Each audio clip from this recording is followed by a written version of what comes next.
Okay.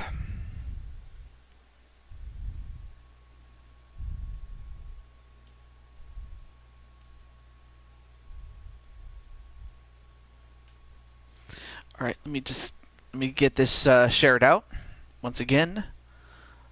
But man, that really they had to do me like that, huh? They had to do me like that. I'm wow.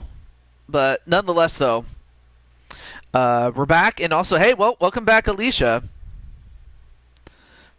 I thought you were gonna go and get some ramen. Also, hey, what's up, Killshot as well, and Ryan. Okay, so let me just I'm gonna share at the very least I'll share this back with Najee and Arkham, being this is Arkham's guy. Only in character, okay.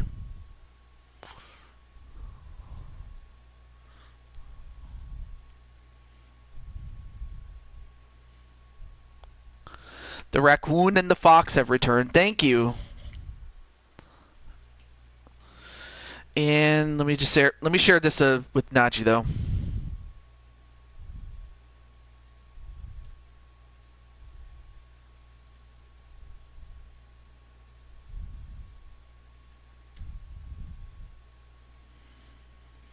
I'm just sharing this with Najee.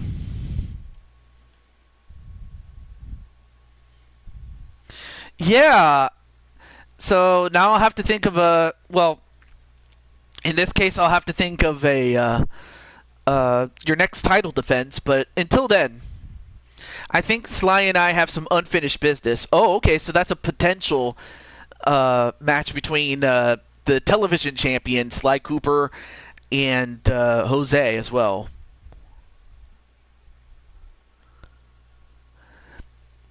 I mean, of course the odds were against you, but there was not anything that would have suggested that, oh yeah, you're not going to win. No, you did win.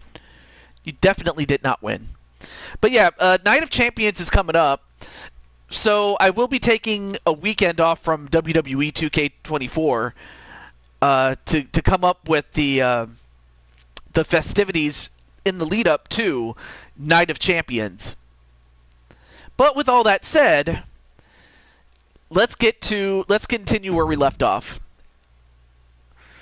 Okay. Oh, you are? So we have Najee and Louis Levanquer. I was referring to those that thought I wasn't going to do it. Oh, okay. Well, you prove the doubters wrong without question, though. And then I was like, you know what? Maybe I should take out the managers. Maybe that might help with this not happening again. Yeah, I remember beating Jose for his title.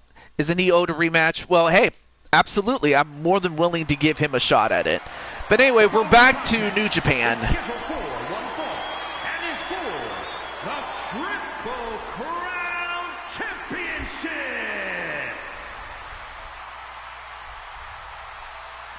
All right, so up first is the challenger.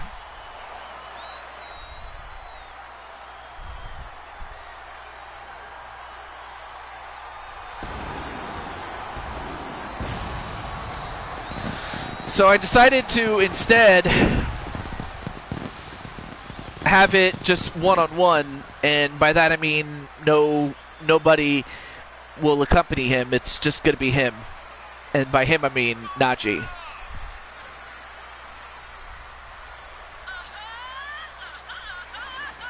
So, of course, this man is part of the Diamond World Order, the DWO.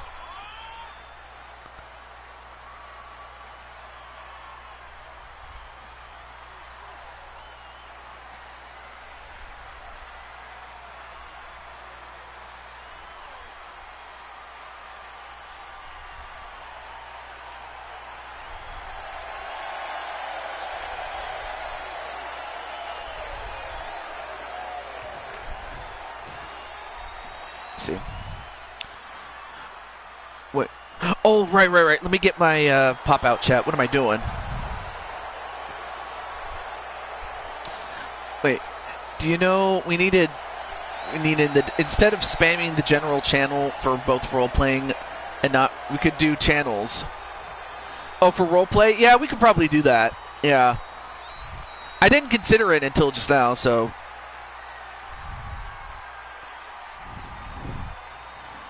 So I'll have to create a new channel in Discord.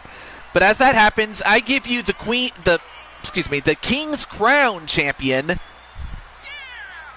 and a man who is also part of, nobility as well, because his actual role is that of a lord.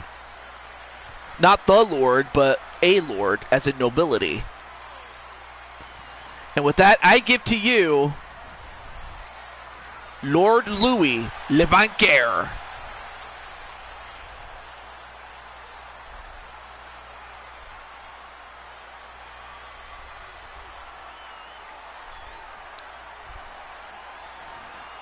Well,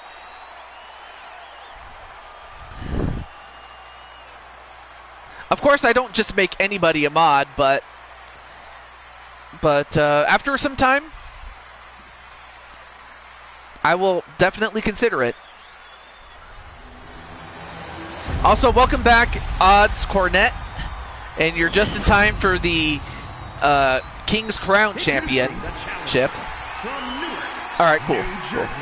Weighing in at 270 pounds, the Natural! And also hello to Brandon Cuevas, the OG Brandon. And his opponent from New Orleans, Louisiana, weighing in at 220 pounds, the Triple Crown Champion, Lord Louis Lee, the Show!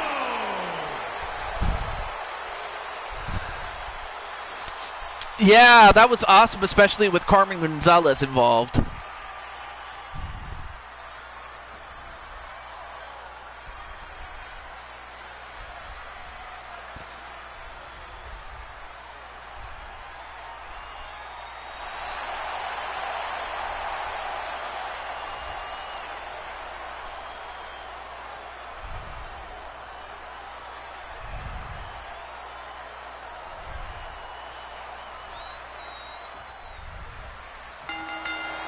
All right, match underway. Here we go.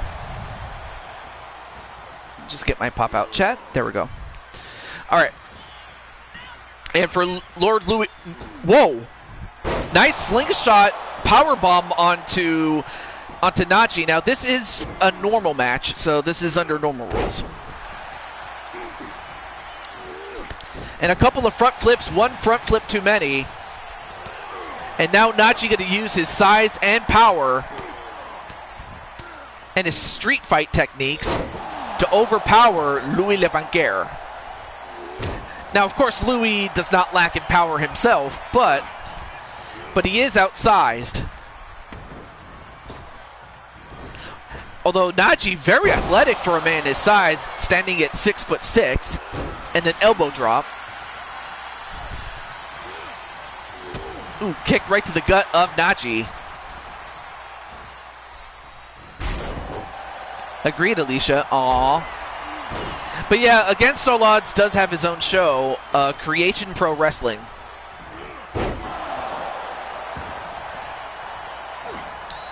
I will say it's a very well-produced show when it comes to the way that, Odds Cornet produces Creation Pro Wrestling.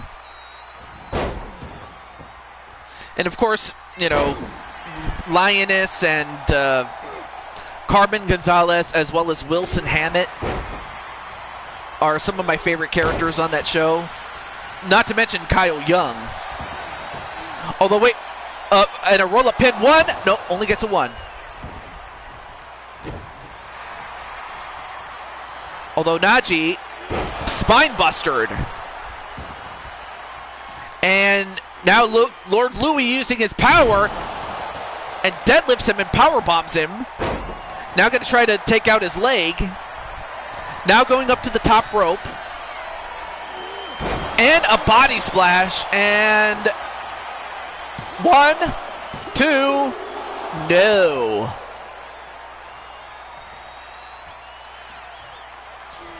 Well, so far a good match.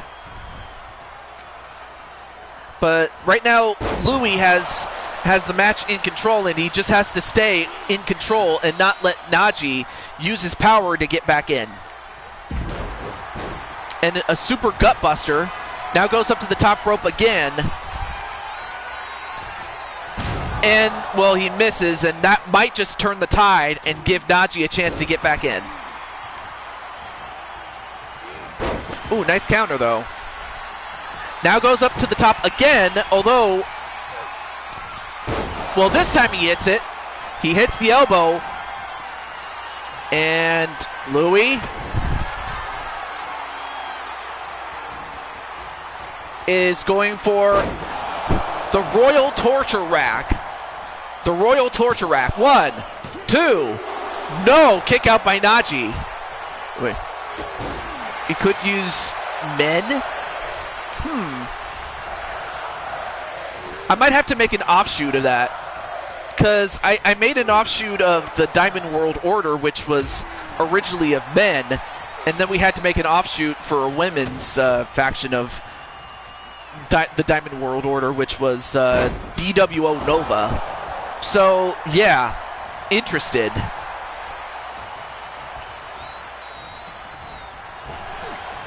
No, I understand what you meant, though. If he is interested. Yeah. Then slammed on the mat was Louis, but then a roll-up pin. 1, 2. Oh, he got it! Nice roll-up pin. And the winner, and just like the Queen's counterpart, the winner, the King's Crown champion, Louis Le Banquier. Well, I'll tell you what, though, as far as Arkham is concerned, if he was here, he probably would be very proud of Louis Le Banquier defending his King's Crown championship. So we'll have to find a new opponent for him, but whoever gets the opportunity, we'll see how Louis does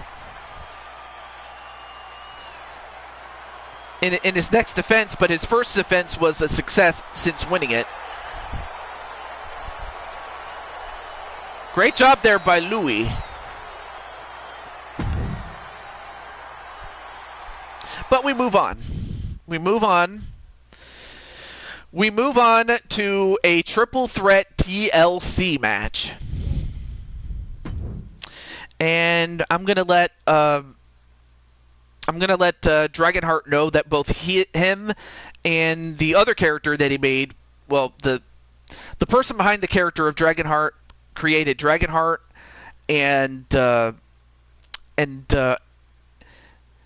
Alexander Richards, so I'm going to let him know really quickly that his match is up now.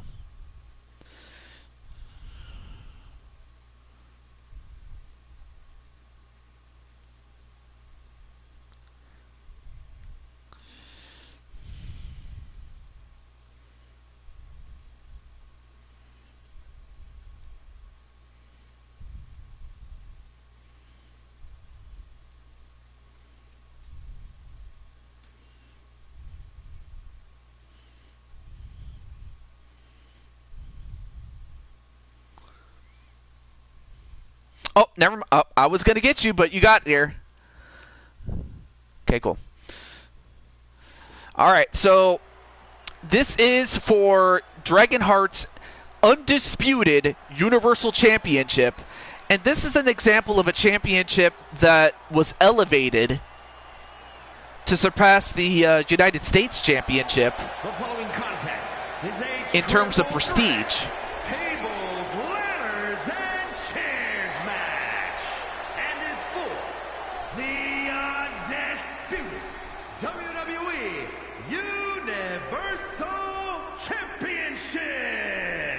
Introducing the challenger. Alexander's Dragor's grandson. Yep, absolutely. 205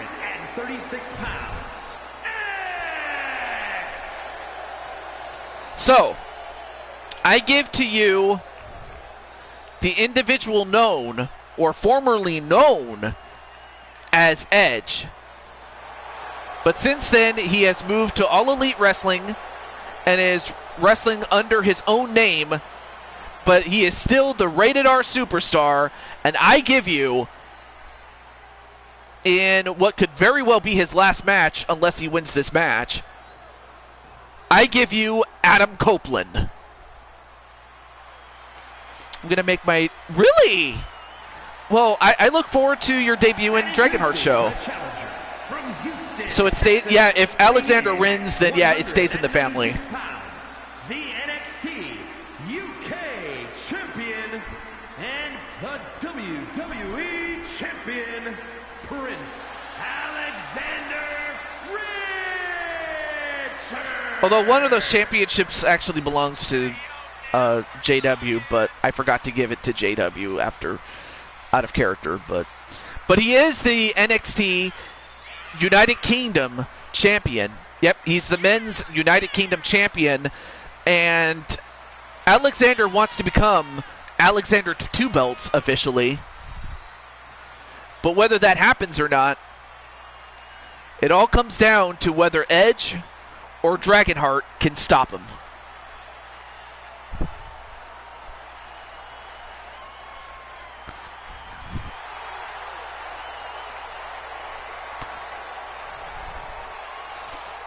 Oh yeah, and of course, Diamond Sky is also the Women's United Kingdom champion as well.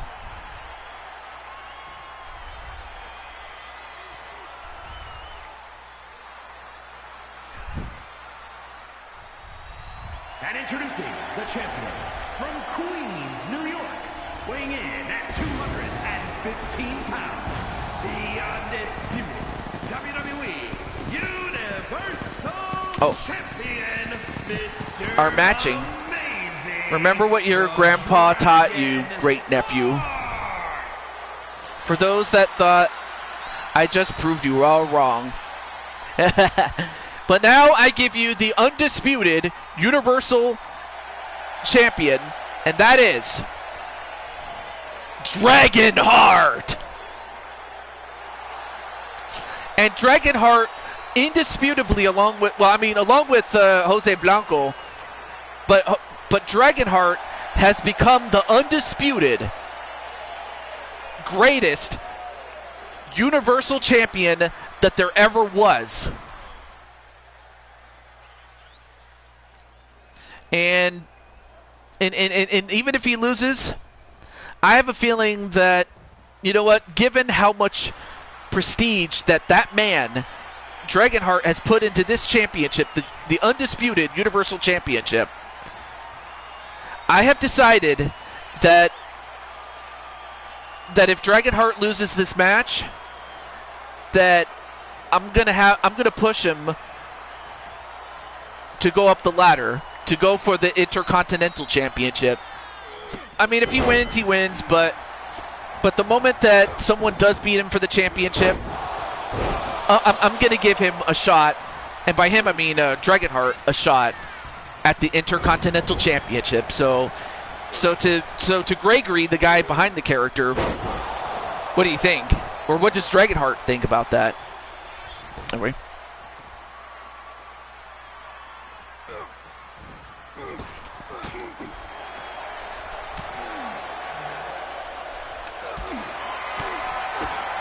Oh wow! So wait a second. So you're saying that, Kasumi, are you challenging Alicia for the Queen's Crown title and LD? Anyway, as that happens, I don't want to take too much away from this match, as Alexander going to now try to pull the belt, and Dragonheart going to stop him. Yeah, we might have to do that at some point. Anyway, down goes Alexander. But then Edge is going to have to be the one to stop him. But will he? Can Edge stop him? Yeah, he does for the moment.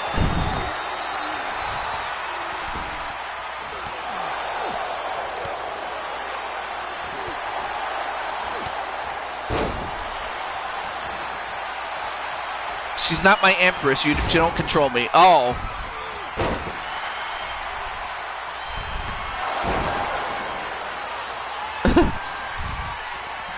I don't think Alicia said to bow down to her, but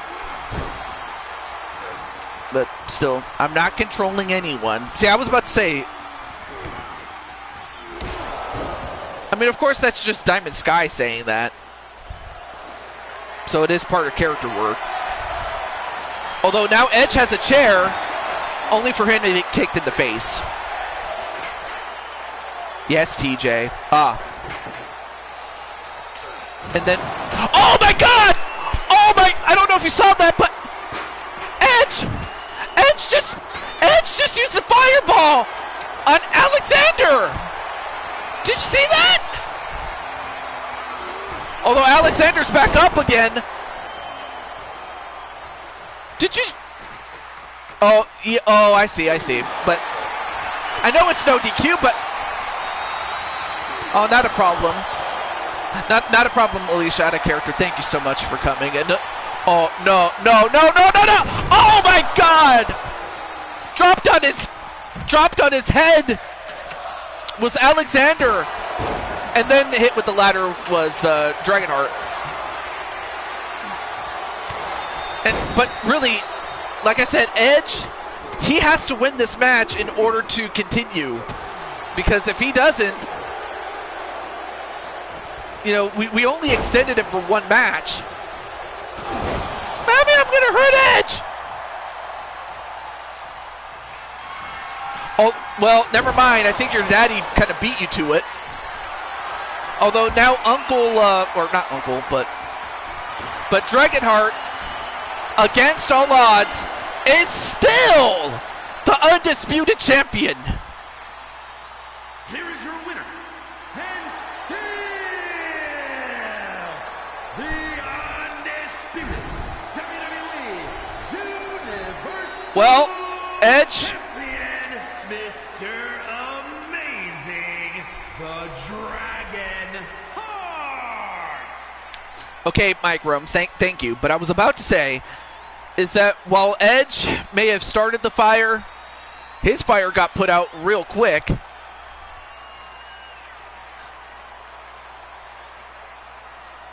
I want the one belt that has eluded me.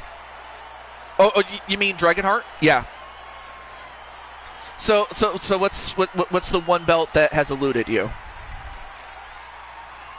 Yeah, you've had it since 2K23. Yeah, like you had it since going. Okay, so you've had it since 2K22, going into 2K23, and you've had it for the whole time. Way to grow, great Uncle Dragonheart. Okay.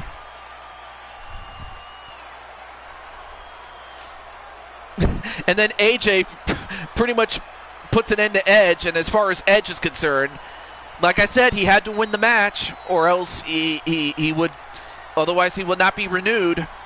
So while Edge does get his pay, because we haven't renewed his contract, he's free to walk out. The Blue Toad Wrestling World title. Oh.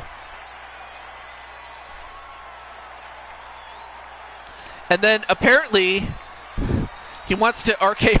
He RKOs him off the ladder. I was about to ask Dragonheart something, but then you RKO'd him.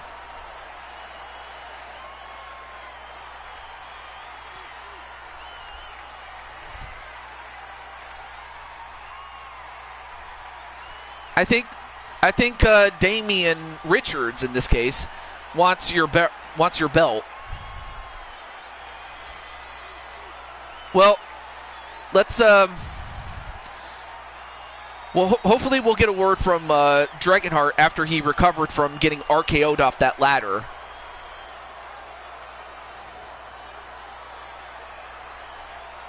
Anyway, let's move on to the next match, though. But yeah, Drawer Man is currently the champion, but that could change, especially after their match, after his match with AJ. But we'll get to that match, though.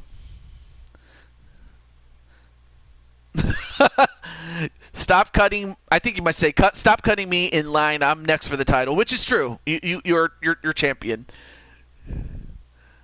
bro. What the hell? Well. Anyway, up next is a battle of champion and former champion. The former champion is Tiffany Sky, and sadly, I don't have a way to contact her, but the former champion, Sky, will be facing off against the now champion, Amethyst Flames. Win it, AJ.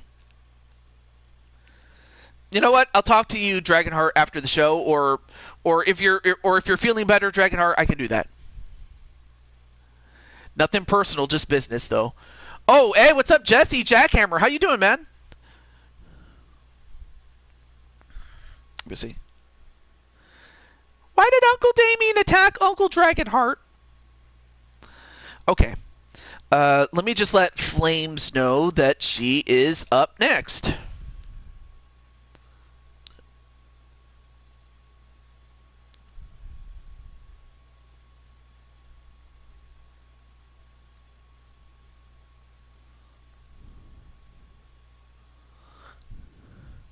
Oh, you have it? All right, cool.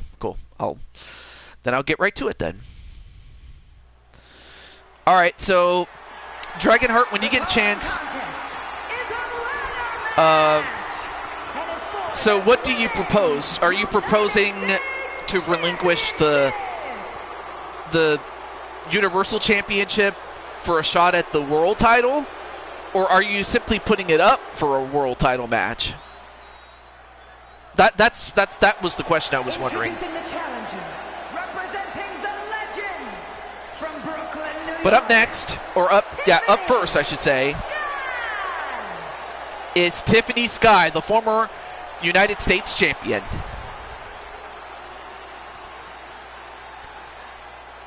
Whereas, Damian Richards, the Dragon Prince, wants to be the Universal Champion. It was nothing personal. It's just that Dragonheart has it, though.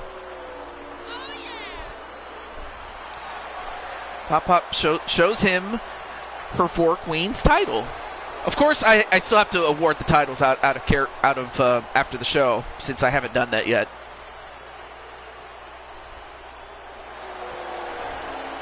And then there she is, Tiffany Sky.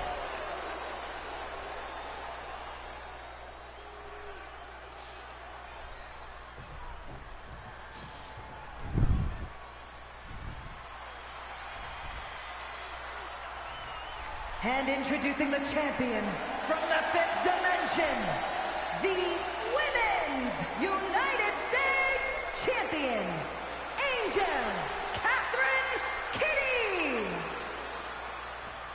And now I give you the current reigning and defending United States Champion, the Blue Toad Wrestling United States Champion.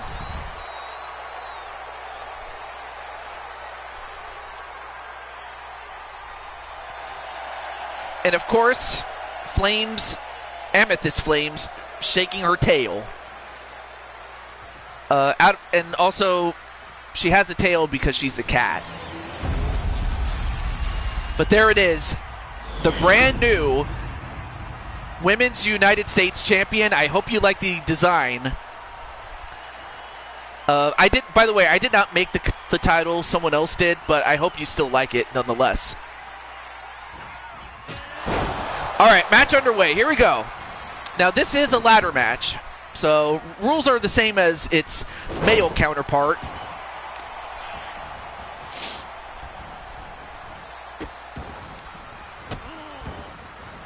It was thanks to Rose, Lily, and Melina.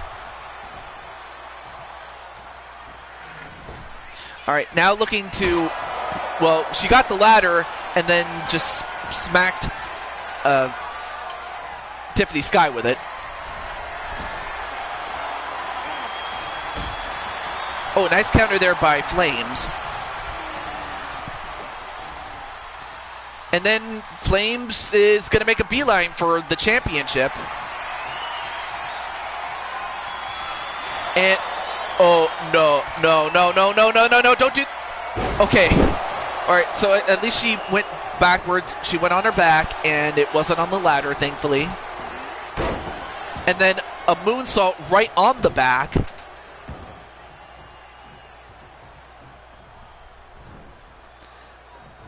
And oh, nice evasion there, quick as a cat, and then a discus clothesline. So Dragonheart, what do you think? Like, I know you said you wanted to go after the Blue Toad Wrestling World Title, which, by all rights, I have no issue with. If you need some time to think about it, no worries.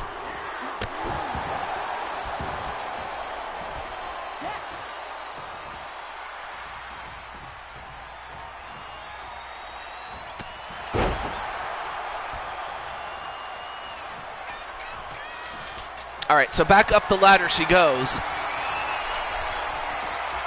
And now both women are at the top of the ladder. Oh, no, no, no, no, don't do this, don't do this, don't do this! My God! My God! Oh, Flames, are you all right?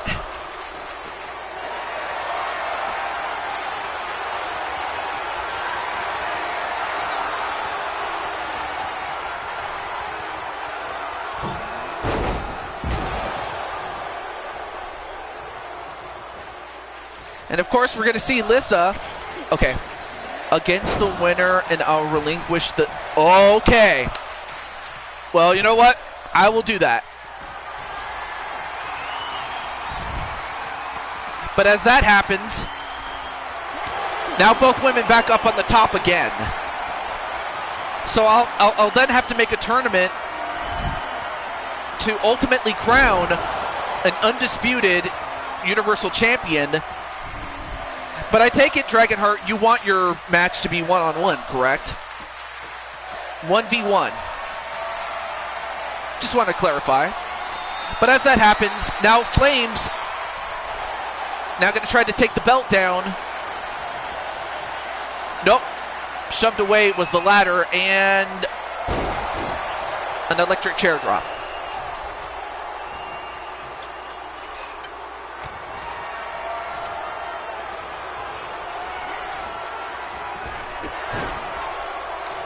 Dragor, look down.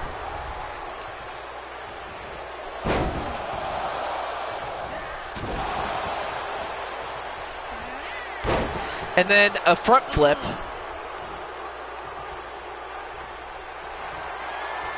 And then, oh, spine buster right to Flames.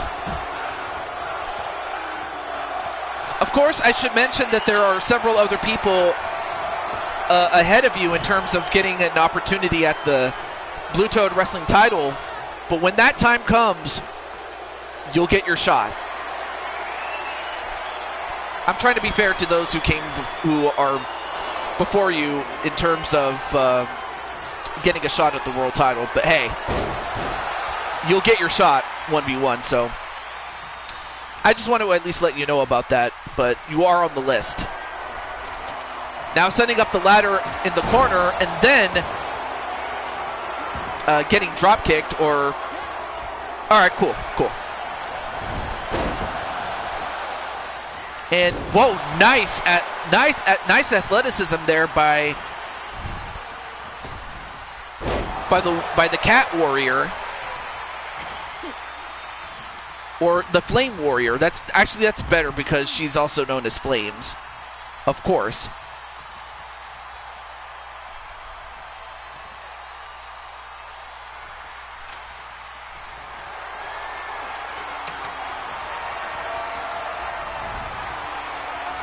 Anyway, now, wait a minute. What's Tiffany doing? Well, whatever she's doing, she better get back in the ring quickly, or else Flames is going to win this one. Oh, and she did, just barely though. Oh, that was close. That could have cost her, but then.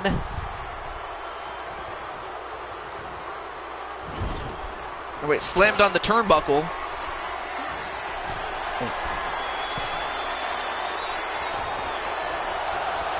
And then, oh no! Oh my gosh! What a nice. I mean, what a counter though. Although Tiffany landed on that ladder, back first on that ladder.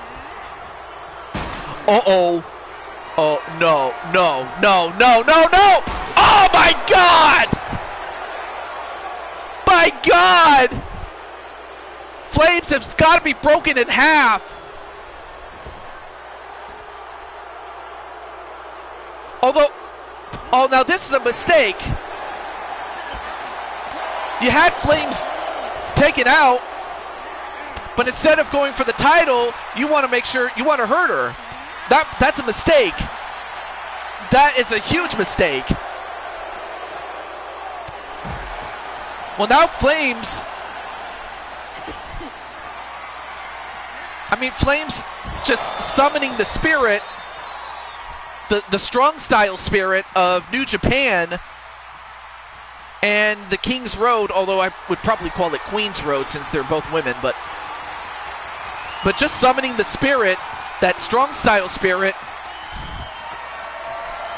when really it would have been better for Tiffany to, you know, go to, yeah, Tiffany made a mistake. She had the match won. All she had to do was go back inside the ring after, you know, breaking Amethyst Flames in half, but instead she continued to attack her, and Flames was able to fight back, get back in the ring, climb the ladder, and remain as the Women's United States Champion. So, yeah, your sis had a chance, but unfortunately, it was a golden opportunity slipped away. But, you know what? You have to give it to her. Flames showing us why she is the Women's United States Champion in Blue Toad Wrestling. But we move on. But man, to come back from getting broken in half to winning this match. But now we get to a match that I personally, no, she's not a fire demon. She's a fire cat, because she's flames, amethyst flames, and plus she's a cat. That Flames can't beat her in a submission match. Well, we'll have to see what happens as far as Tiffany is concerned.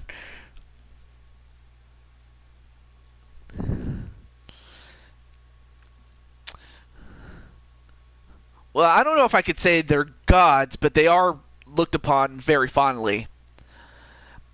So I will explain. So I'm just going to go right into the match right here. Oh, not a problem. But yeah, you had your match early. In fact, it was the first match of part 2 was your match there, Najee. So you don't have to go too far back. So not a problem, though. Okay. So from left to right, you have the Emerald Sensation, Mitsuharu Misawa. A man who in All Japan, this is also All Japan against New Japan. So for the visitors, you have Mitsuharu Misawa. And of course, his longtime rival, but also tag team partner at one time, Toshiaki Kuwata. I can't talk. Not a problem, Najee. But on the other hand, you have Keiji Muto. And this was Keiji Muto in the 90s. Not Keiji Muto like when he had the bald head and the goatee and everything. No, this was him when he was in his 90s prime. And then the other guy is the OG Dragon. You know, before Ricky Steamboat was known as the Dragon, that man was the Dragon, the OG Dragon. And without that, Yeah, Misawa and Kawada are two of the four pillars of All Japan. But yeah, the OG Dragon is Tatsumi Fujinami. But I'm going to go into much more greater detail as these guys come out to the ring. The following contest is a tag team match scheduled for one fall. Introducing first, from Japan, weighing in at 228 pounds, Dangerous K, Toshiaki Kawada. And this man can better be described as the Randy Orton of All Japan in the 90s because, I mean, really, he was a hard bastard who could kick people's heads off and not think twice about it. And is, yes, one of the four pillars. And his partner, from Japan, weighing in at 240 pounds. And of course, Kawada was the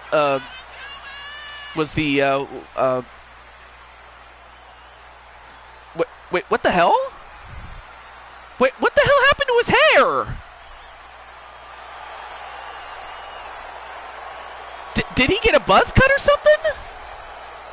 I mean, this is Mitsuharu Misawa, the John Cena of All Japan. But what the hell happened to his hair?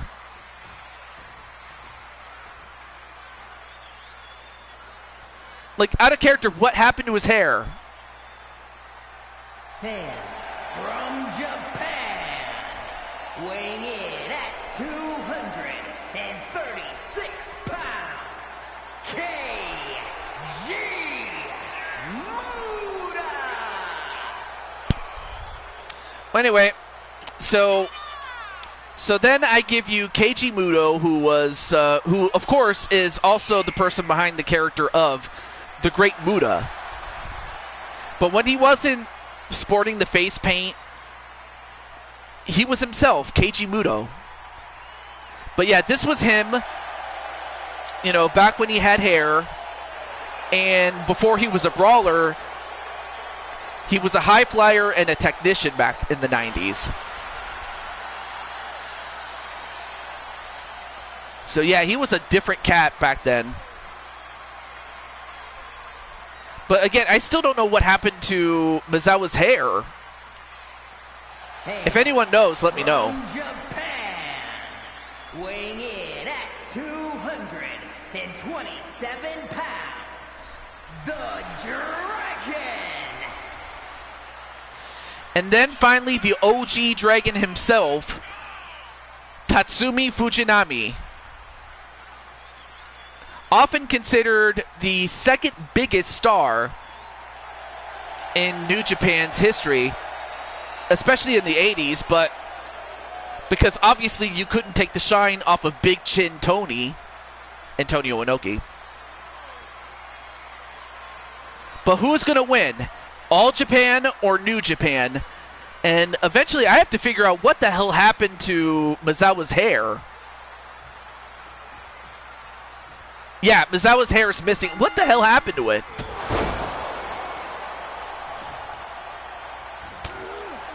I mean, did he get attacked or something? Or wait, what?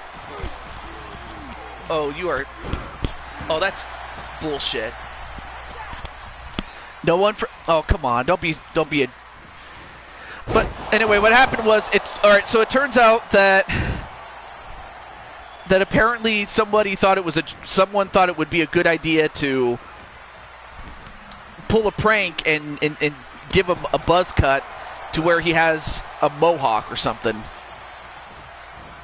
Now, of course, no one knows who did it.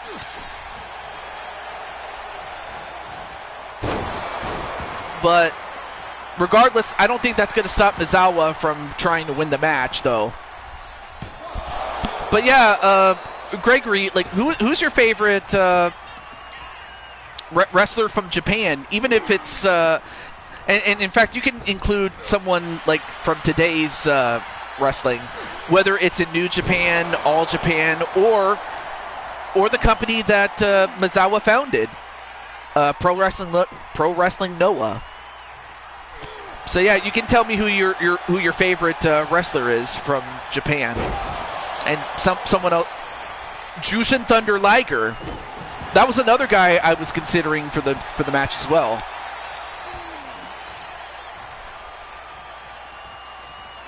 Although I do hope at some point he does get into a WWE game,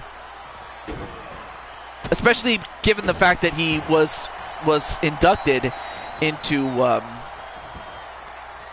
the WWE Hall of Fame. But no, Jushin Thunder Liger, I do like him too.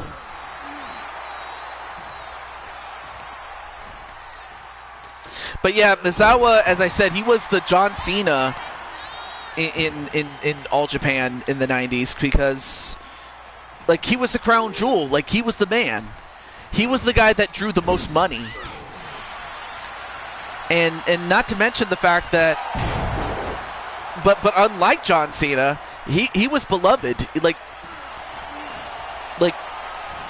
Like he was not a polarizing figure just like John Cena was, though. No, he was a beloved figure through and through. In fact, I don't ever recall him ever playing the heel, but if he ever did, it was brief. Anyway, right now we have Misawa and Tatsumi Fujinami coming in. So first time matchup between Fujinami and Misawa. In fact, I don't even recall if these two have ever fought each other. Who am I talking about? Misawa and... Well, I was talking about Misawa as the John Cena of All Japan in the 90s. Sorry. Although, wait a minute. Tiger Bomb! A Tiger Bomb! And then a pin. Hiroshi Tanahashi. I like him too. 1, 2. Ooh, almost got him.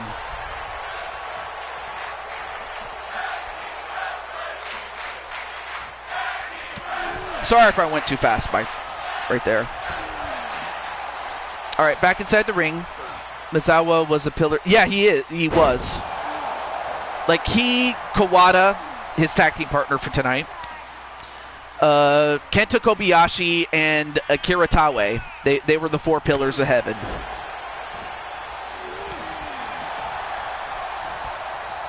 All right, now Kawada coming in.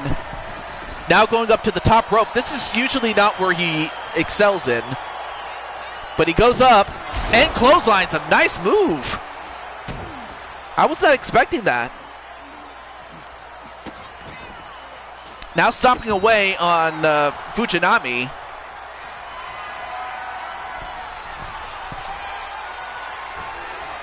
And, oh, well, he went for the leg drop, but he missed. But as far as Fujinami is concerned, I don't recall him ever having a match against Misawa. Because I know for certain he didn't have a match against Jumbo Tsuruta.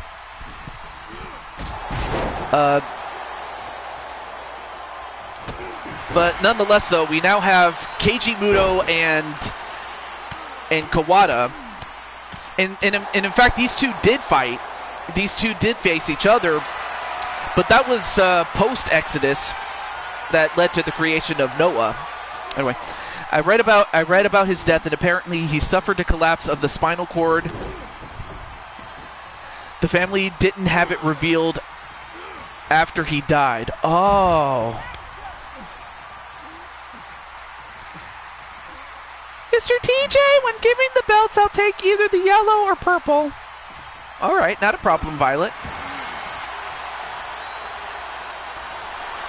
Although Kawada, now going for the plum stretch, named after Plum Mariko, a Joshi wrestler. Oh, and then just raking his face with the boots, and the referee has to get Keiichi Muto out of the ring. Now a tag to Misawa. Yeah, he died during a match is what happened in 2000 or 2009. I remember. I heard the news about what happened, and it was so sad. But the thing was, he really should not have been wrestling at that point because, well, it was just through the wear and tear, you know, like he really should not have wrestled.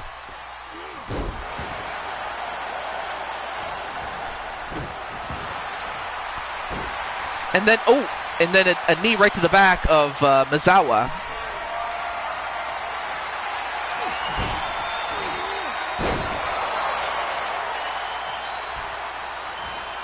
But yeah, eventually we'll have to figure out what happened to Misawa, like who did his hair, because it was said that he got his hair shaved unknowingly, so he was asleep.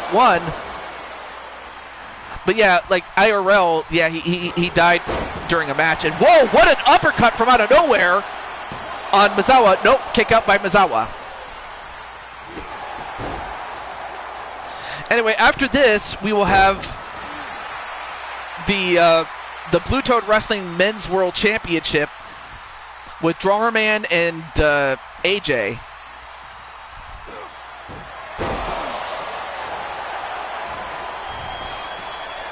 Wait, 1, 2, oh, saved.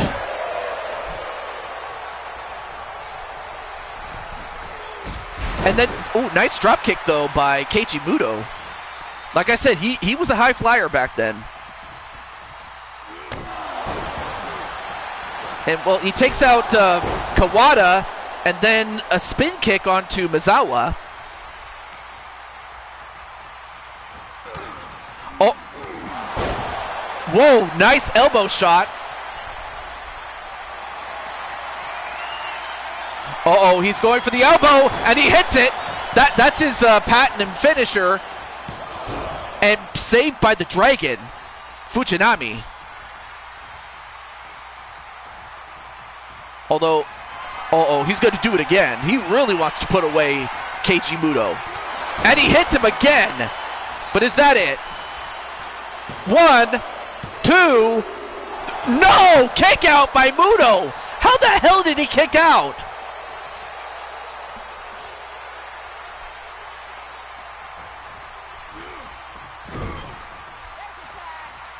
All right, now attack to Kawada. And now Kawada doing what he does best, and that's kicking. Now going for a pin on Kawada. 1, 2. Ooh, well, referee saw the rope break. It's me. It's Rob A. Machete. And then a Dragon suplex? Well, I guess it makes sense since, Fujinami must have taught him that move. You know, he probably did. In fact, because Fujinami was wrestling, a little before, or actually not a little, quite before Keiichi Muto started. Anyway, back to the match, though. Then slammed on the turnbuckle. Off the ropes, and a back body drop.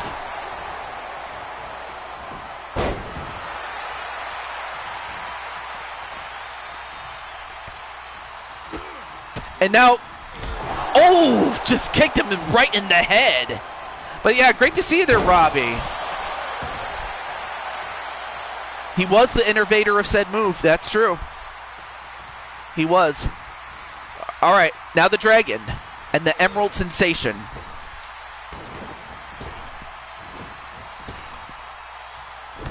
And a backbreaker. Now going for a pin. Nope, broken up by Keiichi Muto. Oh, kicked right in the head himself was Misawa. And then a Dragon Screw by the Dragon. Another move that he innovated, apparently. Now going for the Dragon Sleeper. But then Misawa manages to escape that. Now the referee trying to get Kawada to go back out. Back to his corner. Back body drop. I mean, you have to give it to the New Japan Legends for defending the ring against the All Japan Legends. Anyway, a tag right to Kawada. Again, I still can't believe that Misawa's hair is down to a mohawk. I just don't know what happened there. What's going on? Is something up?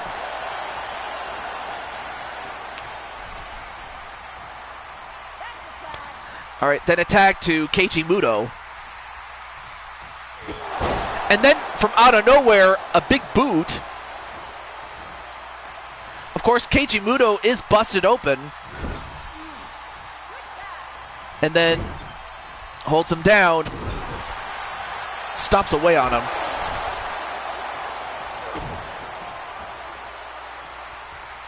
And then a DDT. Now goes up to the second rope. Elbow drops him.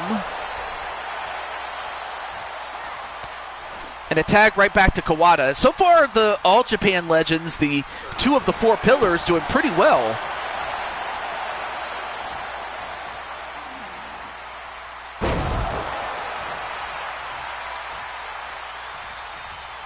And then Kawada rolls out of the ring. And then a tag right to Fujinami.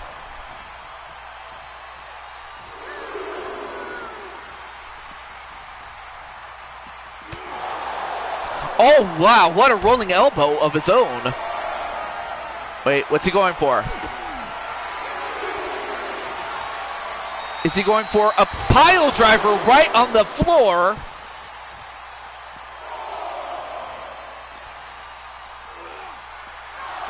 Then he throws him back inside the ring. I mean, I knew the match was going to be good, but I didn't think it was going to be this good. And then a pin, no.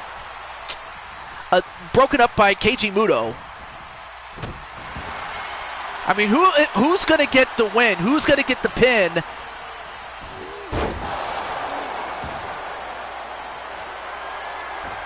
And now Kawada going up to the top again. And this time he hits the senton. Then a pin. 1, 2, 3, and Kawada wins it for himself and Misawa. So All Japan has beaten New Japan in New Japan's own backyard on their turf. But yeah, I still have to figure out what the hell happened and who cut Misawa's hair. But you know, hair or no hair, they got the job done. So congratulations to the All Japan Legends. But that was a great match. Actually, a great match. But we move on. So now we go back to Blue Toad Matters, and that is, we have AJ and Drawerman. So I'm going to let Drawerman know right now that he's up next.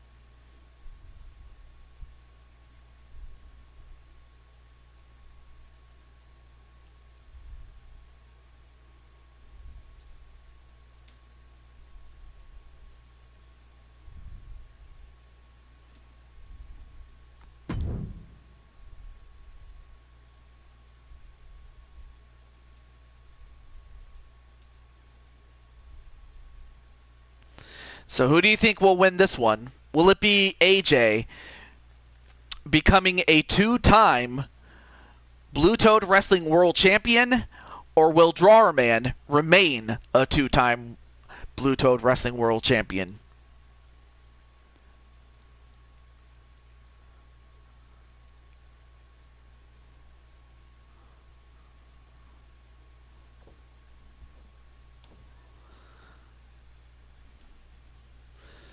Okay. So with that, let's do it. But yeah, guys, let me know who you think is going to win this one. Champion versus champion contest is a no-holds-barred match, and it is for the All-Star World Heavyweight Championship.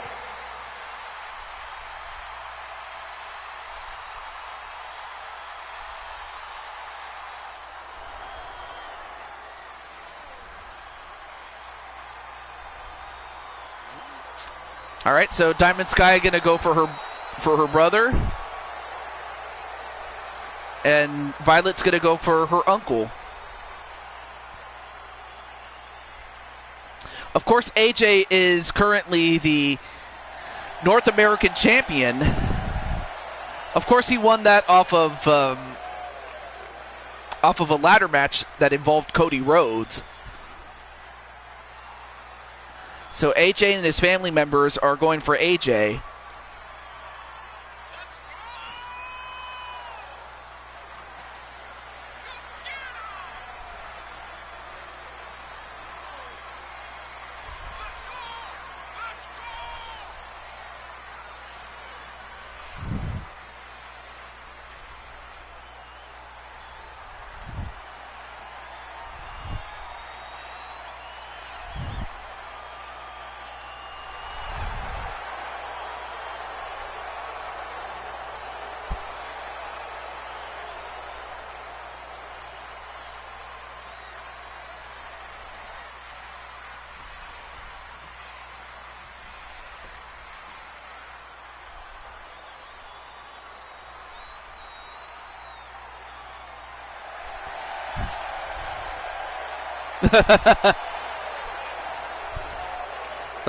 Lord better save him when I'm done with him. Well, let's find out what Drawer Man has to say. So yeah, I contacted Drawer Man. But yeah, let me know who you guys think is going to win this one.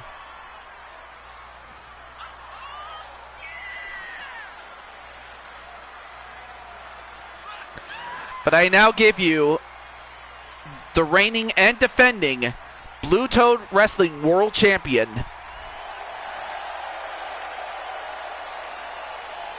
he is a top star in Kings of Wrestling and was so before becoming the world champion here. But now, I give you Drawer Man.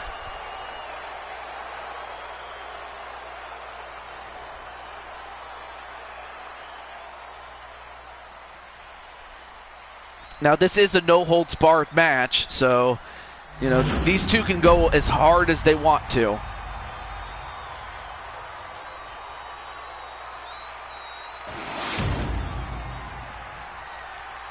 There's Big Blue. Yep. From Dallas, Texas, weighing in at 219 pounds, the NXT North American Champion, AJ.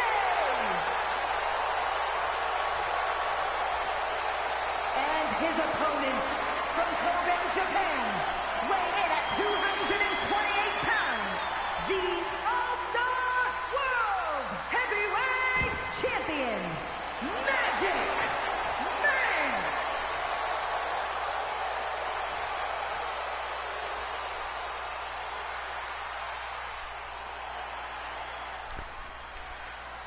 All right. Oh. Nothing, Violet Dragor. I just decided it's best if Grandma Jen be together again.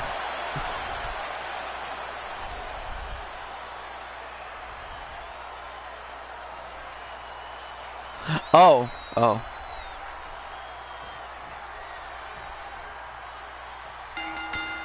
So that was what happened. All right.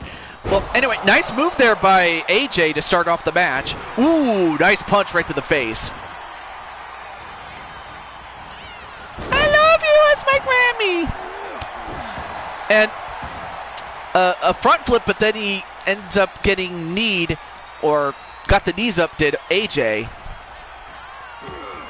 Now being sent over to the ropes, but broken away by AJ.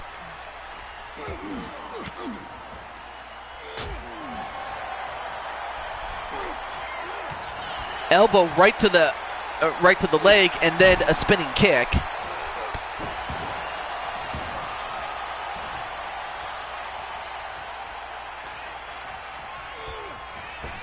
And then thrown over the top rope is Drawer Man.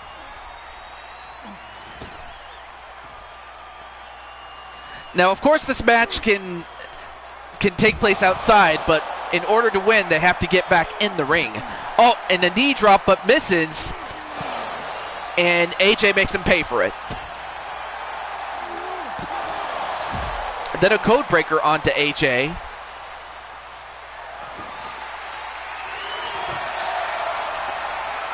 And, oh, getting some wood.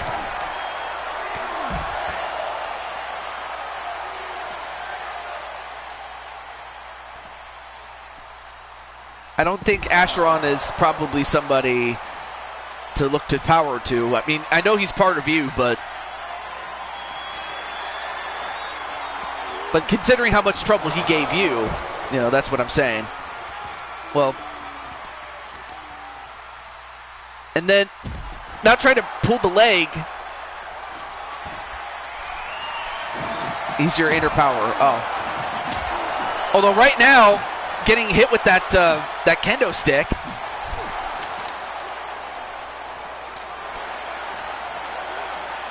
And then set right back inside the ring is AJ. And perhaps it's probably better for him to stay in the ring as much as he can. Although, 1, 2... Oh, that would have been something if the match had ended right then and there. And then a super moonsault. 1, 2. Oh. And Drawerman getting ever so close to defending his title. But if you're AJ, you have to find a way to overturn this. He reverses it.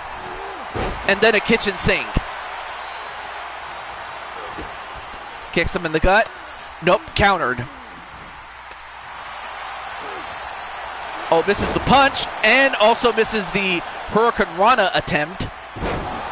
I guess that's kind of one benefit of being short.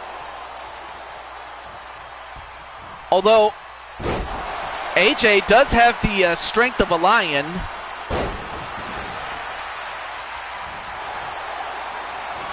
Although, a Dragon Twist Cutter. But is that enough? 1, 2. No! Oh, that was close. And Drawerman is going to have to do something real impactful if he wants to put away AJ. Oh, and he threw a hockey stick at him. That busted him open. And then draw your own conclusion. 1, 2, and finally, AJ has finally been put to rest. But I was not expecting that. I was not expecting a hockey stick to be thrown. I knew he wasn't. He didn't cheat. How do you cheat in a no holds barred match? But anyway, congratulations to Drawerman, and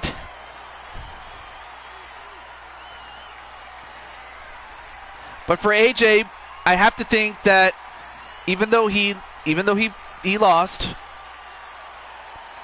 I have a feeling that we will see AJ again. But for the time being,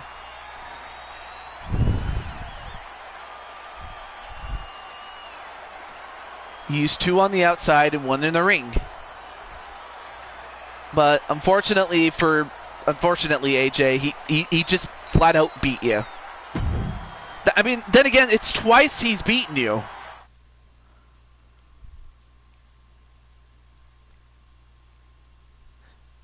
Yeah, exactly. You can't. How do you cheat in a match that has no rules? I mean, technically, the cage match didn't have any rules, so there you go. Oh, I almost forgot. Let me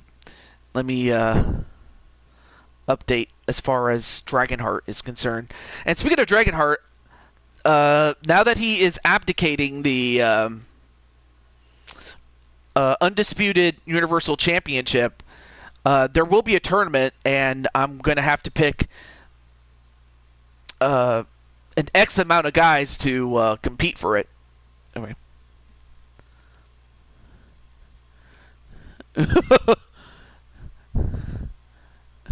Oh, AJ, come on, AJ. Of course, I take it this is AJ the character saying that. But up next, I think, Lissa, you could probably let Sarah know. And I know that, and of course, I understand that Atticus stated that IRL that Kelly is resting, so I won't, bother with it. But up next is the Women's Intercontinental Championship match, and it's going to be inside a casket match.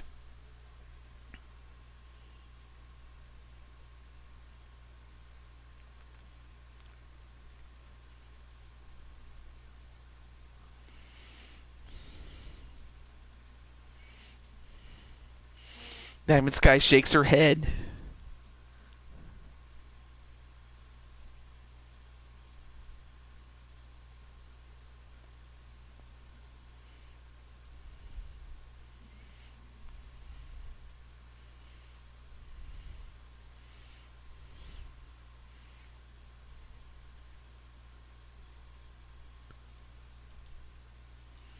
All right.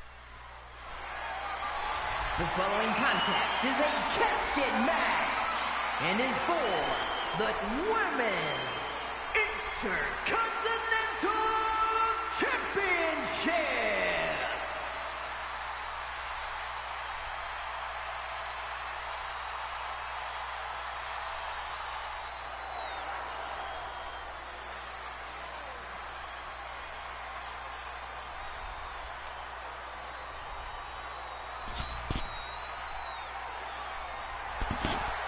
It's probably what happened, though. But up now, we have the champion. And, of course, I forgot that since I haven't given the championships out, the Four Queens title out, that Kelly still holds the Four Queens title. So for now, Kelly is holding on to it for safekeeping, but will award the championships to the new champions after the main event. I didn't have a super finisher.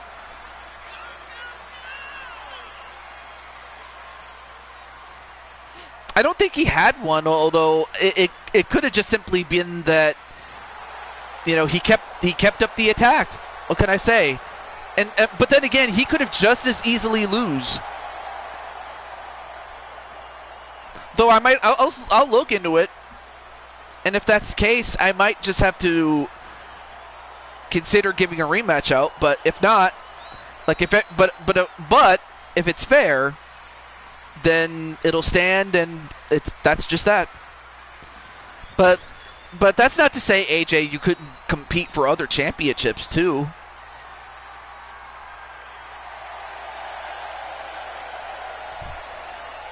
But now I give you, well, again, just like Kelly, she is holding the Four Queens title, but for safekeeping. But I now give you the current reigning and defending Blue Toad Wrestling Women's Intercontinental Championship holder, and that is the Cybernetic Princess, Sarah Richards.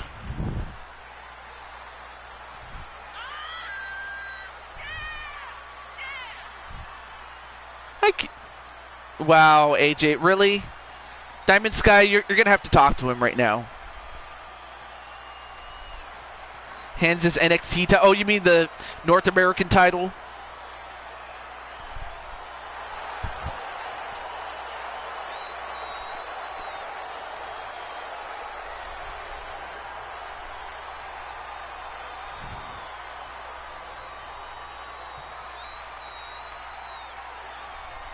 Yeah, they did. It's just I haven't awarded the championships to the new champions yet, so So they're just holding on to him for safekeeping until then. Introducing the challenger from Milwaukee, Wisconsin, the Women's Super Tag Team Champion. Yeah. Stunning Kelly Black. So while we saw Kelly in the second match of the main card, Nebraska, we also saw Women's Intercontinental Champion and the Women's Super Tag Team Champion, the Cyborg Princess Sarah. So there you have it, Sarah Richards, who was also in that match, but now has to go one-on-one with KK. Exactly.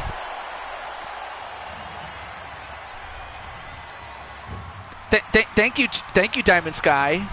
There are no pinfalls, submissions, disqualifications, And there's the or rules for the casket counts. match. The only way to win is for a superstar to force their opponent inside of the casket. After closing the casket lid shut, the remaining superstar will be declared the winner. Now, let the match begin!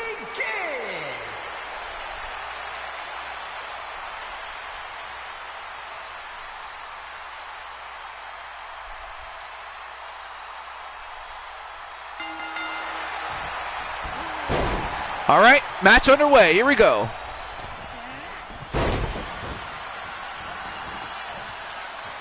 I'll earn it. Well, that's all I could ever ask for. In fact, I think there is a way, but I'll have to talk to you, well, through the real guy in the DMs. But I don't want to take anything away from this match. And a Poison Rana onto KK, crushing Kelly.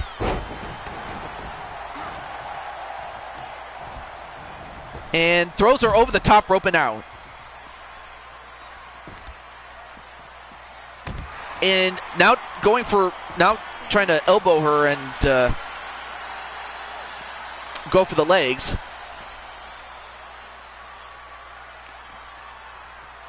And then, oh.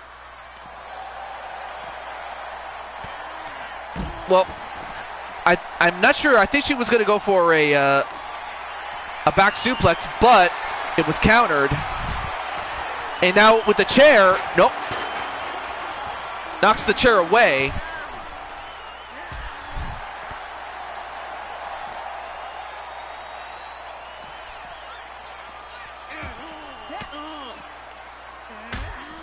And a couple of elbows right to the gut. And a Poison Rana right to crushing Kelly. Oh, no, no, no. Oh, gosh. Oh, no. Oh, my gosh. Sarah, I mean, I know that you're trying to win the match, but did you have to do that to crushing Kelly? All right, now opens the casket, which is one of the things. Uh-oh.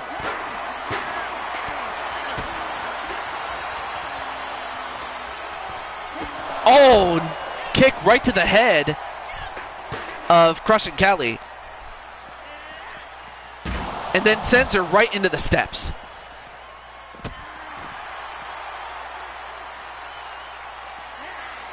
And then the death sentence.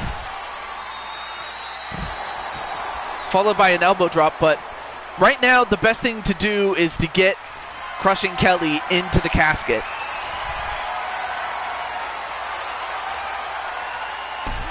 Well, or instead, just drop her for a shoulder breaker. Oh, and another shot to the head. And again.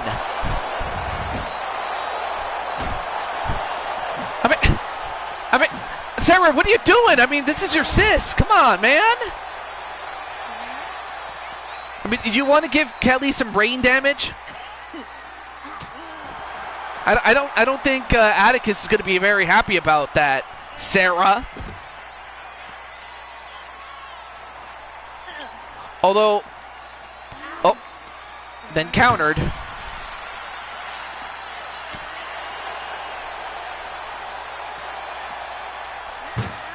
Oh, and then slammed right on the lip of the casket. Yeah, I know that you have to do what you have to do, but I mean, you're still family.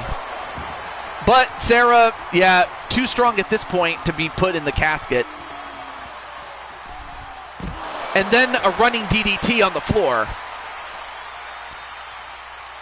I mean, of course, these two were not 100% going into this match. But, I mean, of course, that's not going to stop them from going all out, but still. Oh, now going for that sledgehammer. And Sarah just got it.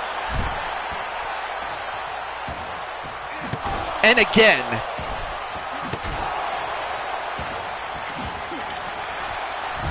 So I suppose Kelly getting a receipt was inevitable. And then thrown over the top and out. Think of me and Brandon. I mean, on the other hand, yeah, I probably should expect that.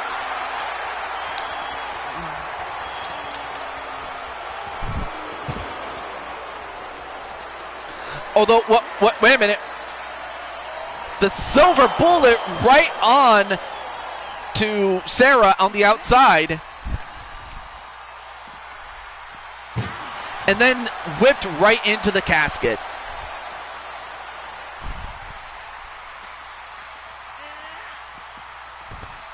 And then whipped right under the ground, and then elbowed right to the lower back of Kelly.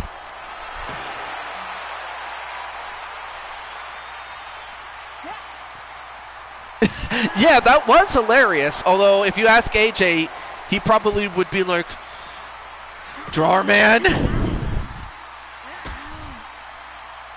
But no, drawer. But at least with me, you're cool, drawer man. And you're definitely cool with me, V-Win. But yeah, how's everything going, man? Oh, and by the way, your girls, the Monsoon Duet, they're going to be in the main event defending the tag team championships. So it'll be the first time that tag team championships will main event a super show, which, you know. Oh, and then Drawerman says, I mean, it was something I had to do. It's not like I'll be an expert hockey fighter. Not a problem. Although, wait. Now, Kelly getting out of the casket. Uh-oh, now they're going to meet. And Kelly getting hit in the ribs and now in the back.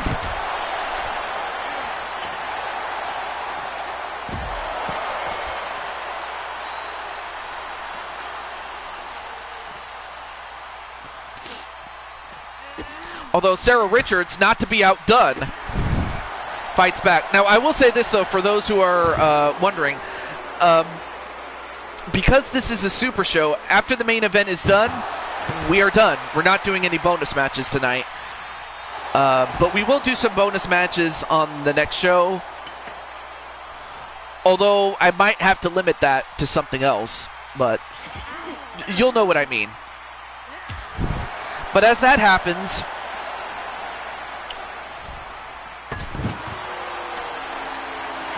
in the meantime, Sarah wants to become, or Sarah wants to retain, I should say, the Intercontinental Championship. And for Kelly, this is the one championship, or one of the championships she's never won. You know, she's been Four Queens champion, she's been the world champion. But if she wins here, she'll become a Triple Crown champion. The only other championships she hasn't won is the United States title and the tag team titles.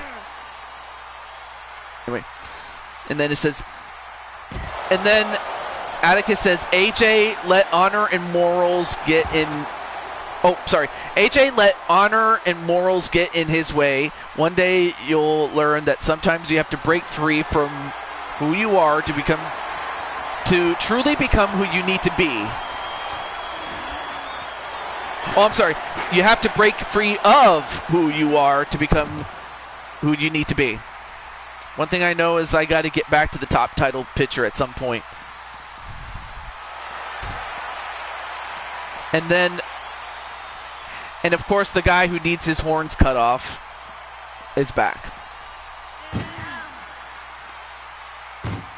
All right, now set up on the casket, now thrown back in the casket. And is Sarah gonna? Nope, Sarah did not do it. Not without a lack of trying, that is. And then a big boot onto Crushing Kelly. Excuse me. All right, now I'm gonna get that kendo stick. Only to get big booted herself with those heels that Kelly has. Oh, now Kelly gonna get some more toys. Now going for a bat. Oh, and she threw it just like Jarman did with the hockey stick. And then a kick right to the face. Now all she has to do is slam the lid shut. Can she do it? Oh, she's almost got her. No, did not get it. Almost had it. But as the match goes on, it's going to be much tougher for the person who gets in the casket to get out. And then, well, Kelly took her eye off the ball, and it hit her.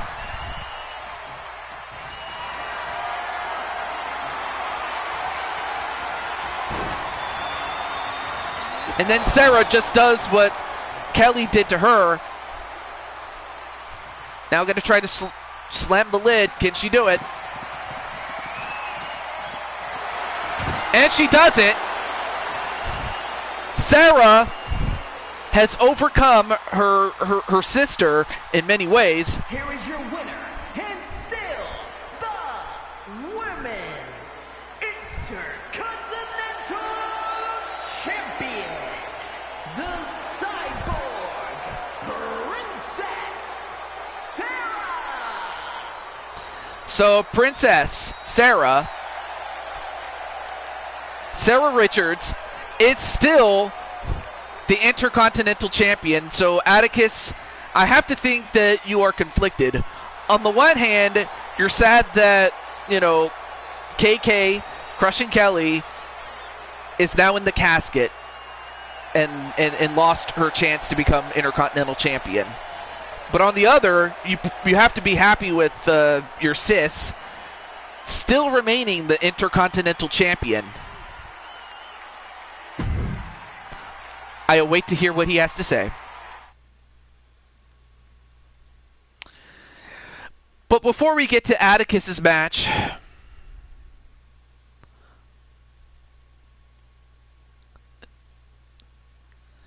before we get to his match, we now get to Liss's match. And it's her match against Queen Mitty. And it will be for the Queen's title. The Blue Toad Wrestling World Championship, the women's title, but who is going to win? Will it be Lissa or will it be Mitty? Now I know that Atticus can contact Lissa when she's at will, but I'll let Mitty know.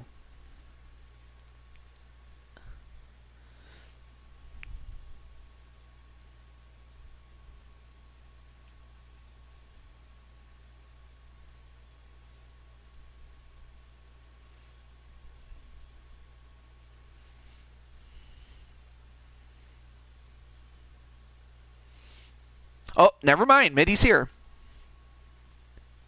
There's Lissa. So, Mitty, you are defending the Blue Toad Wrestling World Championship. So, I wish you nothing but the best. As far as you and and Lissa. The following I've been lurking the whole time. champion Oh. contest is a submission match. And is for the All-Star Women's World Championship. So now,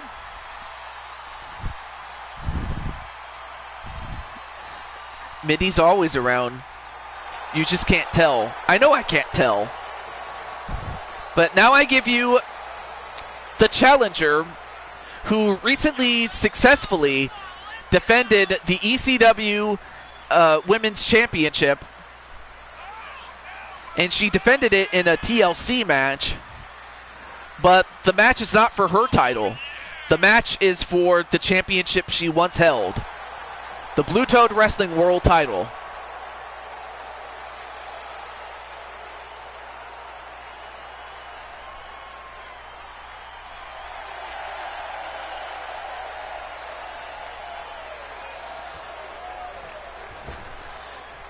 Well, I mean, okay. I could understand, you know, losing a friend like a fish, and, you know, same thing with the bunny. But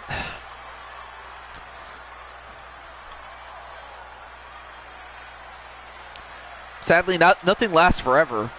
But that's why you have to make the moments with your pets count. That's all I can tell you. And now I give you the Queen of Lanale, and even though she is holding on to the Four Queens title, she is holding on to it for safekeeping, because after the main event, we will crown them to the new champions. But for now, Midi gets to hold on to it one last time. And could that also be the case for the Blue Toad Wrestling title?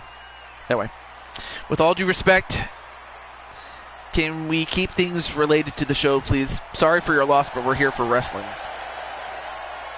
I mean, thank you, Atticus, but yeah, but no, I want to show my deep appreciation for, or my deep respect for, you know, your loss and everything. I don't want to make a joke out of it, honestly, but yeah. Queen of the Streets. Introducing the challenger from New York, the ECW Women's World Champion, the Dragon Goddess.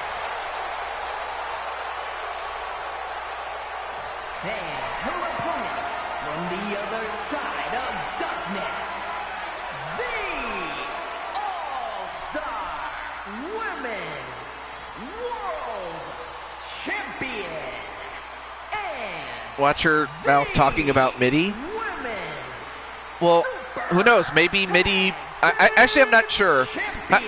Midi, how do you feel about being the Queen of the Streets? I don't know about that. Although, honestly, I don't think that's pretty accurate. She's the Queen of Lanale, but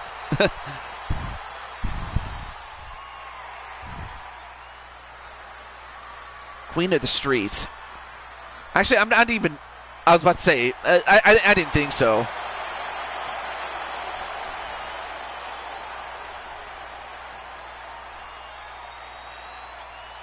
I'm almost tempted to. You know what? I'm not even going to do it. Let's go right into the match. Oh, I almost forgot. To mention that this match is a submission match. So this match can only end either via disqualification, which is highly unlikely, or by submission.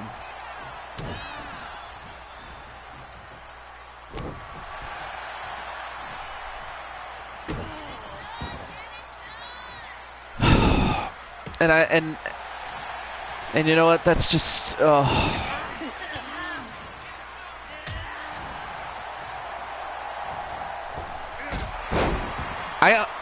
I don't know if that was what was intended or not, but like But that was like Queen of the Streets.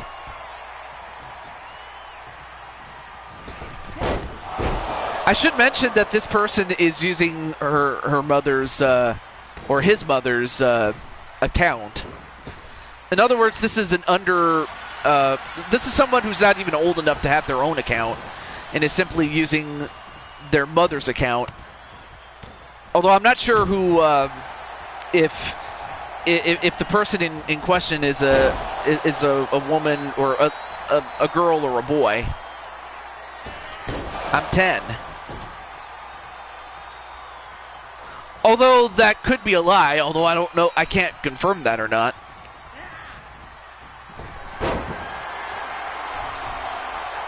But even still, yeah. Yeah. Yeah, this person is not old enough to have their own account, and that they're just simply using his mother's account, really.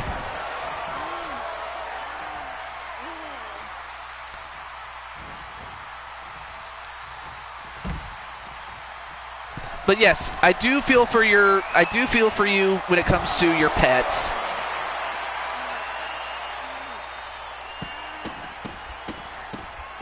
But still, you don't know what's behind the screen. And you know what? You're right. I don't know what's behind the screen.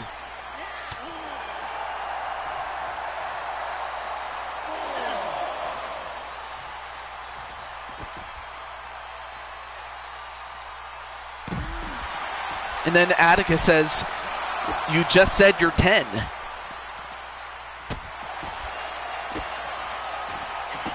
And while all of this is happening, Mitty and Lissa are still fighting, although they are risking a count out. Actually, I didn't even know the count out was on. I just noticed that.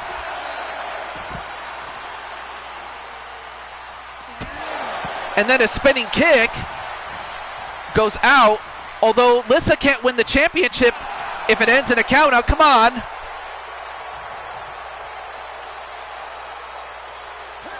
Wow! So you're telling me this match ended in a count out. So the winner of the match is Lissa, but she does not win the title. So the only logical thing to do is to book the rematch and to book it for Night of Champions. Unbelievable. Unbelievable, though. Anyway. Being yeah, exactly. But yeah, out of character. And I'm saying this for your own good. Sarah, or Caden, as you say your name is. You have to know, you have to show respect, and respect will be given to you. If you just come in and you act like the world is your oyster, well, guess what? We're not very accommodating. So in other words, if you come in and you act like you're hot stuff, or you act like you're the Queen of England or something and you're not, well, guess what? You will not be given that respect. Because if you try to do that in the real world, yeah, some people will respect you just because you are young, but most of the time, that's just what it is. You know, it's not sunshine and rainbows, by God. Anyway, TJ, if he's 10, he shouldn't be here due to white T rules of needing to be at least 13 to have an account. Exactly.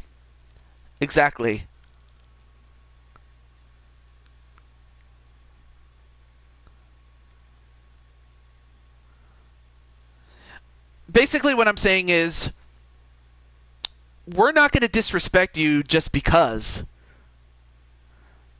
But don't expect respect just because you demand it. You get respect because you earned it.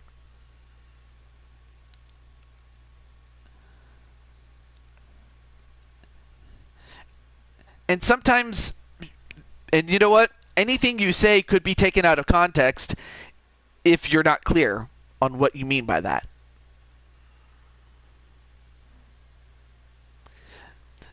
Something as simple as Queen of the Streets. Who knows? You never know that.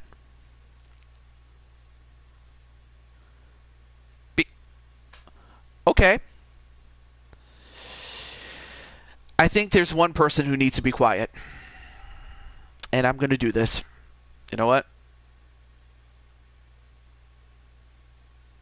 Yeah. It's a game. Well, enjoy the game of timeout, because that's all you're going to get.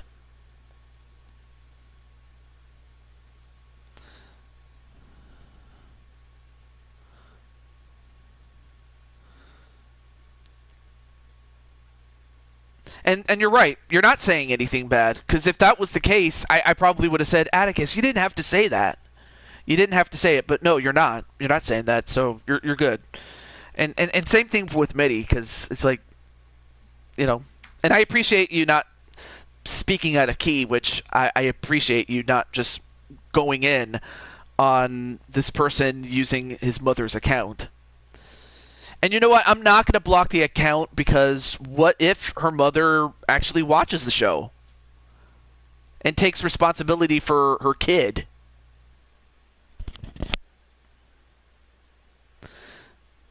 But you know what? We go from that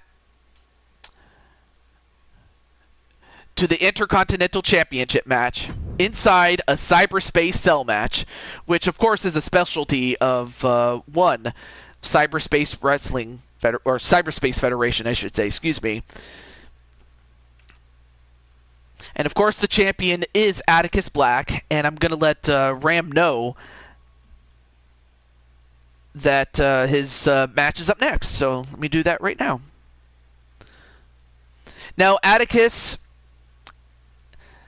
it's safe to say that Ram is somebody who you do respect.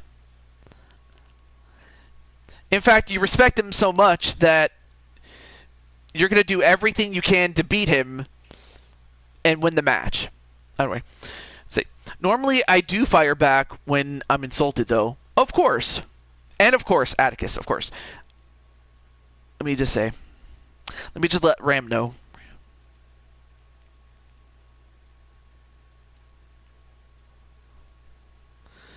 So yeah, Ram, it's showtime, bro.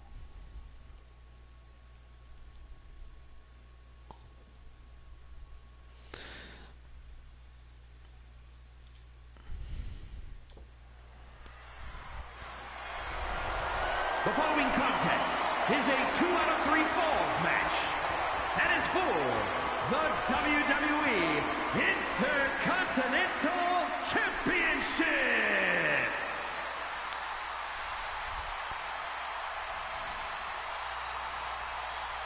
So, in short, and I'm only going to say this one last time, and that is, we don't hate you, but we appreciate it if you think before you say something, because sometimes what you say could be taken out of context, and you can't be an expected person, like say, "Oh yeah, play with me," or do this or do that.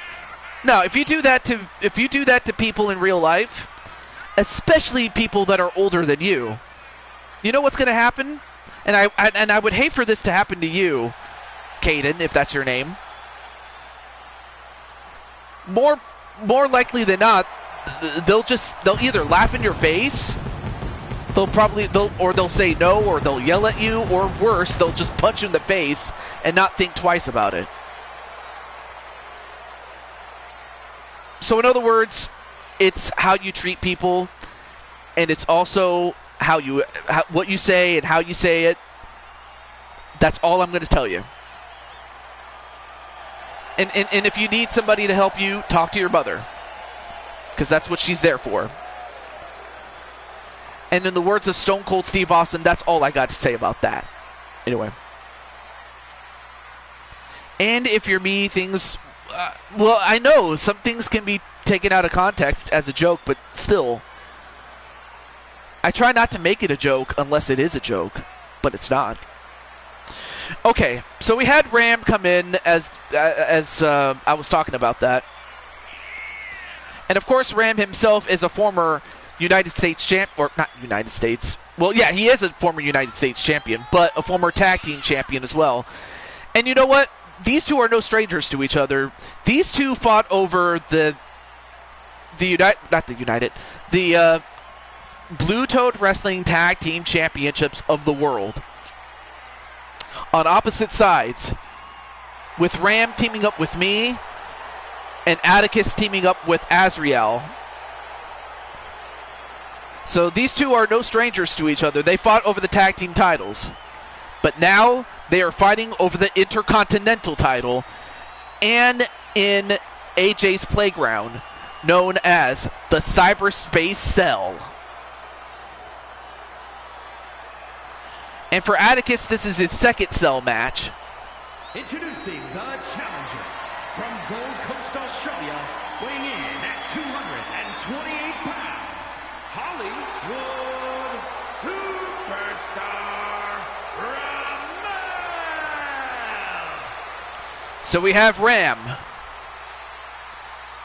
And his opponent from Omaha, Nebraska, weighing in at 258 pounds, the WWE Intercontinental Champion and the Men's World Universal Champion, the Superstar.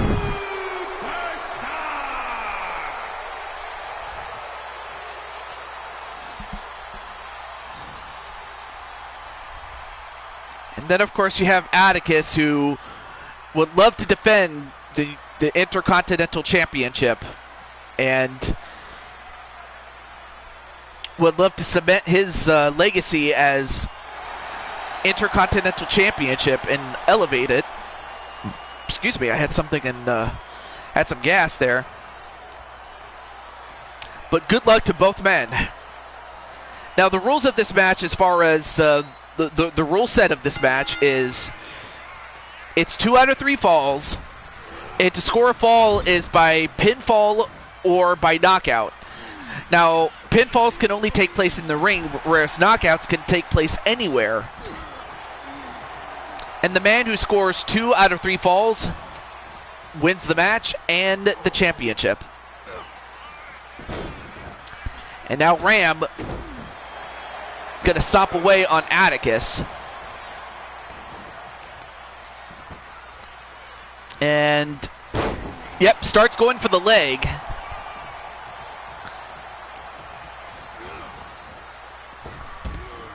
Well, anyway, Mehdi, well, we were so busy talking with the kid, I forgot to mention, how do you feel now that the match is over, or the match that you had was over, and even though you lost the match by countout, you still have the title, and you still have some unfinished business with Lissa. I just wanted to get your thoughts on it.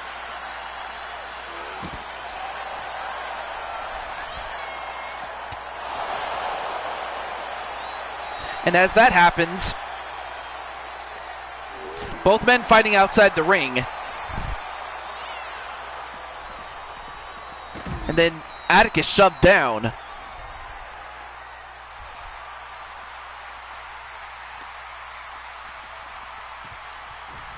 And Atticus finally sent back inside the ring. I will say that the crowd in Japan has definitely enjoyed the matches.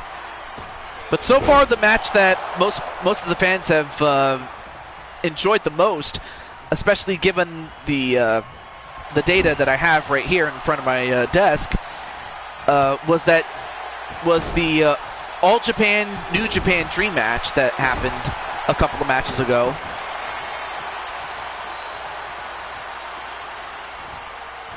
And as that happens, Ram sent into the corner. Then a forearm. And then there's Paul Utaker. Well, Paul, I do have your character.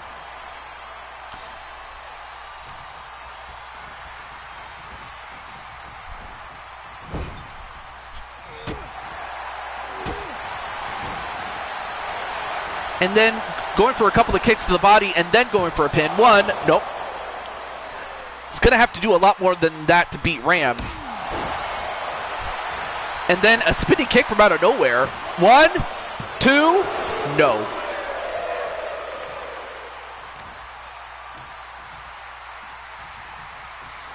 Of course, these two have been in several Iron Man matches, but this match, it's not about how long you can last. It's who can get the win, not once but twice. I figured it was you, bro. I only have Paul currently, Atticus.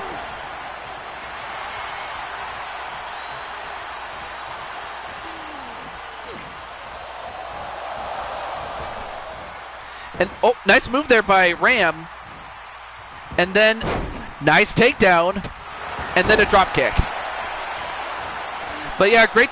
Nice to see Paul U-Taker. I do remember when I first got here, I remember when, you know, the OG U-Taker, Mr. U-Taker, was in action. I remember, like, I can never forget the memories of, like, you know, your father and your mother in action.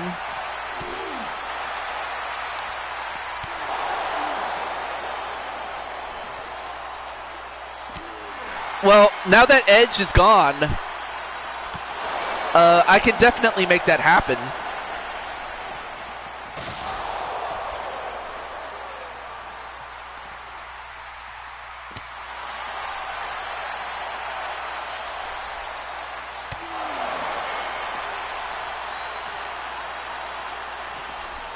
In fact, I think the biggest match that he ever had was one, it wasn't even for a title.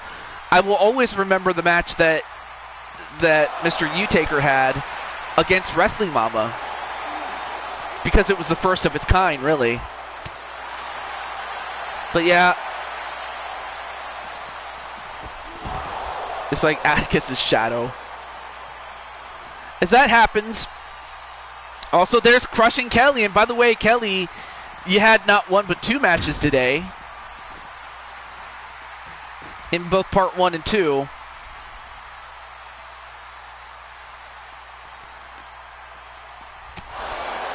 But right now, nobody has scored a fall yet in this match.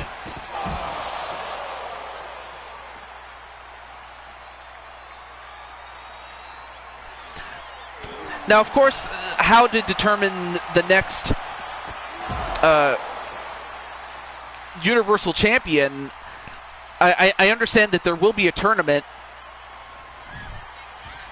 so I'll have to think of a way to crown a new champion. And then, a death sentence? He stole the death sentence on Atticus and knocked him out with it. 1, 2, no. Only gets a 2. Did you see that? Ram just used Atticus's own move against him and got a knockout for it, but now Ram, he's got Atticus on the ropes, and Atticus is going to have to find a way to turn this around. Anyway. Told about that. Glad the girls had a great showing. Titles can always be won back. Absolutely. Although, wait. 1, 2, no. Kick out by Atticus, but Atticus is going to have to find a way to turn this around, or else Ram will become the new champion. Now, is he going for a submission? No, just working on the leg. But that's not a bad idea. Now, wait, what's Ram doing? Whoa! Nice modified rock bottom, or Uranage. As they said, sweep the leg. Oh, well, misses that time. And now Atticus turns it around after a miss by Ram, and that was the one thing that Atticus needed. I want Mitty one last time at Night of Champions, no holds barred. Now, a tap out, but again, you can't win by submission. You have to win by pinfall or knockout. All right, now goes for the pin. 1, 2. No! Kick out by Ram. And Atticus wondering, what do I have to do to put down Ram? And of course, Ram using those big hooves, because he's a Ram. Uh-oh, Ram. And a pile driver right to Atticus. But is that it? 1, 2, no. Now Ram has to figure out what to do now. Wait, what? Arman, hey, what's up, Arman True? But Here's your winner. I mean, he slammed him so hard that WWE Atticus broke his back.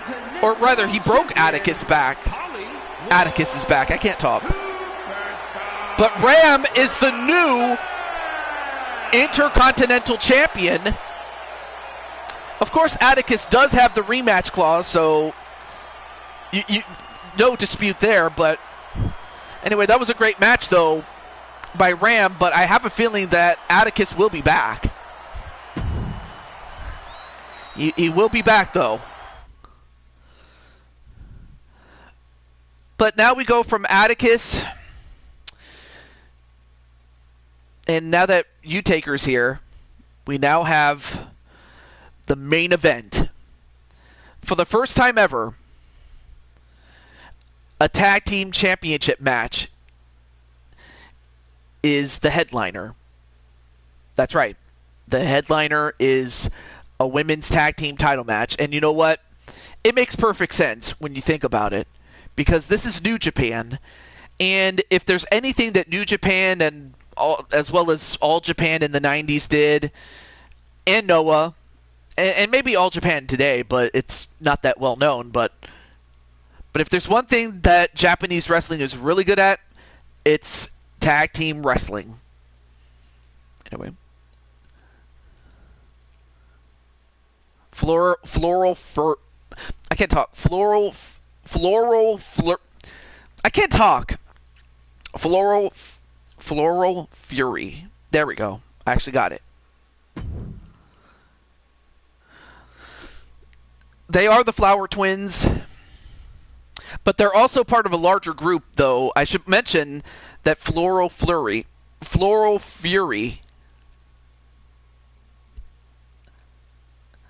that Lily and Rose, they're part of a larger group, and that also includes their manager accompanying them to the ring, and that's Violet. They're also joined by Melina, and together they're known as the Dragon Flowers.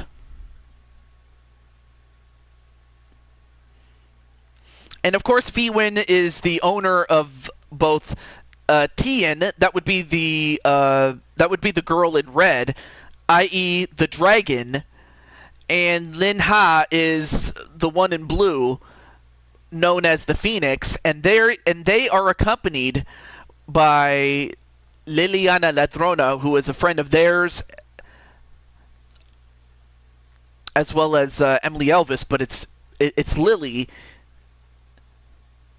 well, Liliana, that's being chosen to represent them. But yeah, Tien, Lynn, how do you feel about Liliana being your manager for today? Anyway, there you go, TJ, you got it. Now say it 4 times really. No! I don't want to call them furries. Come on. That's impossible. Yes, that is impossible.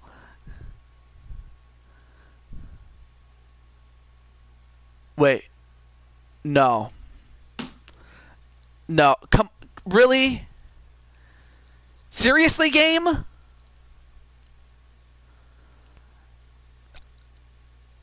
Really, game?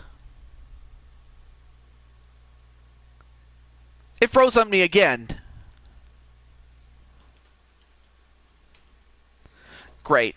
Now I have to do a part 3, but thankfully I'm down to 1 match, so I don't have to do a lot of, well, shit. Well, no, I'm not going to do shit, but anyway. I'll be back for part 3. I'll be back for part 3, so I will be back, and part 3 will be its own. The match will be its own thing. So, be right back.